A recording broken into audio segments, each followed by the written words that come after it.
Hello दोस्तों, नमस्कार। Help India में आपका स्वागत है दोस्तों। तो आज हम बात करेंगे फिर एक नए वीडियो में दोस्तों। अगर वीडियो अच्छा लगे तो दोस्तों लाइक शेयर सब्सक्राइब जरूर कर दिया करिए दोस्तों। आज ये बहुत ही महत्वपूर्ण वीडियो है 2025 के लिए। जो लोग परेशान हैं अपने लोन से उनको दिक्कत बहुत महसूस हो रही है, वो अपने मन में बहुत गलत विचार सोच रहे हैं कि अब हम लोन ले लिए हैं, फंस गए हैं, अब हमारे साथ ये कंडीशन हो सकता है। तो दोस्तों उन्हीं के लिए ये वीडियो है। वीडियो अगर अच्छा लगे तो लाइक शेयर सब्सक्राइब जरूर कर दिया करिए दोस्तों। मैं बताऊंगा कि लोन के बारे में क्या हो सकता है, क्या नहीं हो सकता है दोस्तों। इस वीडियो में आज हम बात करेंगे कि आपके अधिकार क्या हैं, आपके राइट्स क्या हैं, क्या आपके नियम है। भारत में रहते हैं तो आपका क्या राइट्स ही खत्म हो गया है, क्या राइट्स है, सब कुछ आज बताएंगे दोस्तों। ये साल के पहली तिमाही में जैसे जनवरी फरवरी मार्च हर कंपनियां अपने खाता को क्लियर करना चाहती हैं। वो ज्यादा से ज्यादा एनपीए को कम करना चाहती हैं, ज्यादा से ज्यादा खाता को एनपीए से कम करना चाहती हैं, और वो अपनी ऋण वसूली में पूरा जोर लगा देते हैं कि हम कहीं ना कहीं से पैसे वसूल ही लूं। तो वो क्या करते हैं कि वो सेटलमेंट पे आ जाते हैं। तो सेटलमेंट इस साल 8 मार्च को पूरे भारत में लोक अदालत 8 मार्च को लगेगी। तो दोस्तों ये इस समय ऋण वसूली में पूरा जोर लगा देते हैं। कौन से महीने हैं? जनवरी फरवरी मार्च। ये 3 महीने में इनको खाता क्लियर करना होता है, एनपीए को कम करना होता है, ताकि ज्यादा से ज्यादा, पता है एनपीए जिस बैंक में ज्यादा हो जाता है उस बैंक को डूबने की चांस बहुत ज्यादा होता है। उस बैंक में लोग खाता ही नहीं खुलाते हैं अगर उनको मालूम हो जाता है कि एनपीए ज्यादा हो गया, क्योंकि वहां पे बैंक ही डूबने में आ जाती है कि क्योंकि 100 लोग लिए, अगर 26 लोग लोन ही नहीं दिए तो खाता डूब ही जाएगा। अब क्या होता है, लेकिन आपके अधिकार क्या है, आपके अधिकार क्या हैं, क्या आपके राइट्स हैं, तो इस वीडियो में बने रहिएगा दोस्तों। अगर वीडियो अच्छा लगे तो लाइक शेयर सब्सक्राइब जरूर कर दिया करिए। और दोस्तों मैंने हर वीडियो में बताया कि अगर आपके पास पैसे हैं तो इनका पैसा वापस कर दीजिए, अगर नहीं है तो उस कंडीशन में कुछ हो सकता है। तो जैसे क्या हम बताएंगे क्या आपके अधिकार हैं। लोन लेने के बाद अगर डिफॉल्ट हो जाता है, अगर लोन लेते हैं और डिफॉल्ट हो जाते हैं तो उस कंडीशन में होता क्या है, आपके ऊपर सबसे पहले क्या करेंगे, वो प्रेशर डालने शुरू कर देंगे। लोन लिए और डिफॉल्ट कर गए, सबसे पहले बैंक का कॉल आएगा, आपको प्रेशर मिलाएंगे, प्रेशर डालेंगे आपको। फिर आपके, अगर आपको अधिकार नहीं पता हो, अगर आपके अपने राइट्स को नहीं पता हो, तो उनके प्रेशर में आके आप कहीं ना कहीं गलत भी उठा सकते हैं। ऐसे वो प्रेशर करते हैं। रिकवरी एजेंट कॉल करेंगे, बोलेंगे सर कि हम अभी आधे घंटे में पुलिस आपके घर पहुंचेगी, मैं यहां से बोल रहा हूं, आपके नाम से एफआईआर हो गया है, तेरा 420 केस हो गया। तो दोस्तों ये सब अगर कोई बोलता है तो ये समझ जाइए कि वो फर्जी है। कभी कोई पुलिस फोन करके ये नहीं कह सकती है कि मैं एफआईआर हो गया आधे घंटे में आके उठा लूंगा। अगर एफआईआर होता है तो पुलिस बताती नहीं है, सीधे घर पे आ जाती है। ठीक, वो सीधा घर पे आके उठा लेगी। तो और ये सब फर्जी होते हैं, ये सब रिकवरी एजेंट का होता है। लेकिन जनवरी फरवरी मार्च 3 महीने में बहुत से ज्यादा लोन के डिफॉल्ट चक्कर में लोगों के पास, मतलब बैंक से बहुत कॉल आएगा, बहुत ही प्रेशर होगा, क्योंकि उनको भी खाता को क्लियर करना होता है।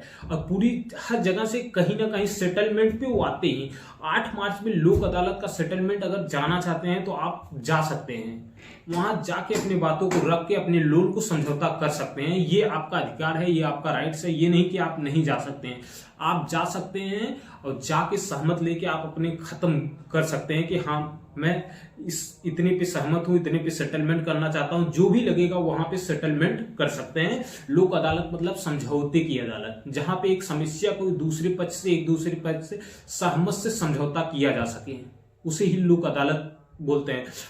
अब क्या होता है कि ऑनलाइन लोन लिए हो, अगर ऑनलाइन लोन लिए हो, आजकल ऑनलाइन आसानी से मिल जाता है। रात में भी घर पे बैठे रहिए, ऐप से लोन अप्लाई करिए, सुबह तक आपको अप्रूवल लोन मिल जाएगा कि हाँ लोन 10 लाख 5 लाख, यहां तक करोड़ों का भी दिखाता है कि हाँ करोड़ रुपए एक दिन में लोन लीजिए। तो ये सब देखिए, जब आप लोन लेते हैं तो उसमें क्या होता है, कुछ लोगों का होता है कि सर हमारे रिश्तेदारों को ये रिकवरी एजेंट कॉल कर रहे हैं, तो उनका क्या होता है कि जब आप कभी ऑनलाइन लोन लेते हैं तो उसमें क्या होता है, टर्म्स एंड कंडीशन होता है, उसमें आपको करने के बोलता है कि ये फॉलो करो। मतलब उसमें 20-25 लाइनें होते हैं, उसी में एक मोबाइल फोन का कंट्रैक्ट कॉपी का होता है, वो भी आप कर देते हैं। अगर वो नहीं करते हैं तो वो लेता ही नहीं, आप उसको भी कॉपी कर देते हैं, तो उससे आपका पूरा बायोडाटा उनके मोबाइल में, उनके कंप्यूटर में सेव हो जाता है। जब कभी आप लोन का डिफॉल्ट करते हैं तो वो आपके रिश्तेदारों पड़ोसियों को भी कॉल करना शुरू कर देते हैं।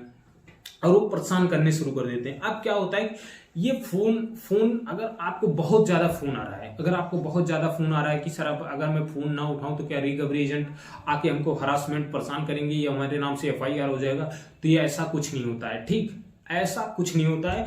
अगर आप फोन उठा सकते हैं तो उठाइए, नहीं उठा सकते हैं तो उस कंडीशन में कुछ नहीं हो सकता है, क्योंकि फोन का आपके ऊपर अधिकार है। अगर आप किसी काम में बिजी हैं, किसी ऑफिस में बिजी हैं, या किसी कोचिंग में कोई टीचर है, कोई पढ़ा रहा है, क्या कर रहा है, तो दिन भर किसी का फोन रिसीव नहीं कर सकता है, और ना ही हो सकता है, ना तो संभावना है। तो इस कंडीशन में कभी FIR नहीं होता है, नहीं कुछ हो सकता है। तो डरिए मत, घबराइए मत। का अब बहुत से लोगों का कॉल आता है कि सर मैं फोन ना उठाऊं तो क्या हमारे नाम से FIR हो जाएगा, तो ऐसा कुछ नहीं होता है, कभी FIR नहीं होगा। फोन नहीं उठा रहे हैं तो FIR हो जाएगा, ये सब गलत विचारे हैं। ठीक, ये सब एक बकवास है। ठीक, अब फोन पे नोटिस आना, नोटिस ऐसे क्या होता है कि कभी आर्बिट्रेशन का नोटिस आ रहा है ईमेल पे, अगर कभी आर्बिट्रेशन का नोटिस आ रहा है तो उस नोटिस को इग्नोर मत करिए, उस नोटिस को जवाब बना के दे दीजिए। क्योंकि पैसा नहीं है वो अलग बात है, लेकिन आप पेपर वर्क से मजबूत रहिए। पेपर वर्क वो दे रहे हैं, उनका रिप्लाई देते जाइए।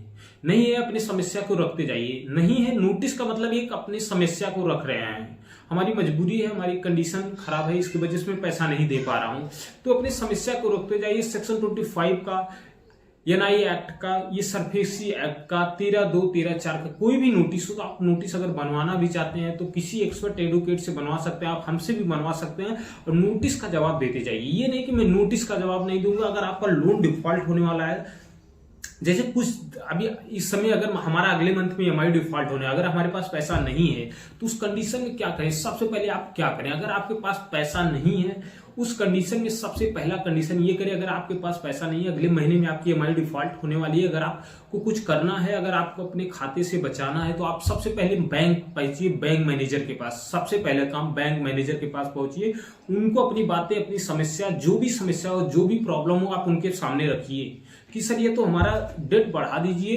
तब मैं लोन भर दूंगा, या तो फिर मैं जब सारी समस्या अपने बैंक के सामने अपनी समस्या को रख दिए, अगर बैंक फिर भी आपको बातों को नहीं मानता है, आपको बातों को नहीं जबरदस्ती करता है कि नहीं आपको लोन उसी समय भरना होगा, वही EMI आपको पे करनी होगी, जो डेट पे है उसी EMI को आपको भरना पड़ेगा, तो दोस्तों उस कंडीशन में आपको गलत विचार नहीं सोचना है, अपने आप को साहसी बनाना है और अपने आप को आगे के तरफ बढ़ाना है। क्योंकि जब वो आपकी बातों को ही नहीं मान रहे हैं तो आप करेंगे क्या? सबसे पहले आप क्या करेंगे, एक बैंक को प्रायर नोटिस देंगे, बैंक को किसी एक्सपर्ट एडवोकेट से मिलकर या किसी हमसे भी आप मिलकर बनवा सकते हैं, कॉल पे ही बात करके आप एक प्रायर नोटिस बनवा के अपने बातों को बैंक के पास भेज दीजिए, जहाँ पे हेड ऑफिस या हेड ब्रांच पे हो, जहाँ पे भी हो वहाँ पे अपनी बातों को रख दीजिए। उसके बाद कंडीशन में क्या होगा, अगर जब तक उसका कोई जवाब नहीं आ जाता है, जब तक उस बैंक से कोई जवाब नहीं आ जाता है कि हमारी बातों को, जब तक मेल पे कोई उसका रिव्यू नहीं आ जाता है, कोई बात वहाँ से आ नहीं जाती है, तब तक कोई रिकवरी एजेंट अगर आता है, आपको परेशान करता है या हरासमेंट करता है,